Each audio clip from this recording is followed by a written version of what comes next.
खबर शामिल करेंगे जर्मनी से, जिसके शहर मागदेबर्ग में एक शख्स ने हुजूम पर कार चढ़ा दी, जिससे 2 अफराद हलाक और 80 से ज्यादा जख्मी हो गए। जर्मन हुक्काम का कहना है कि क्रिसमस बाजार पर हमले में मुलव्विस सऊदी शहरी गिरफ्तार कर लिया गया है।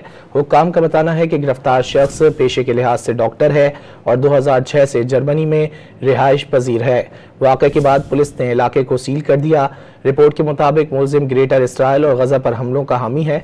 जर्मन चांसलर ने आवाम को क्रिसमस बाजारों में मोहतात रहने की हिदायत कर दी। सऊदी हुकूमत ने वाक़े की शदीद अल्फाज में मजम्मत की है।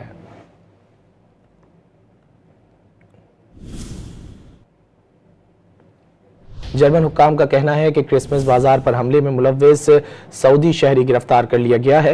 हुक्काम का बताना है कि गिरफ्तार शख्स पेशे के लिहाज से डॉक्टर है और 2006 से जर्मनी में रिहाइश पजीर है।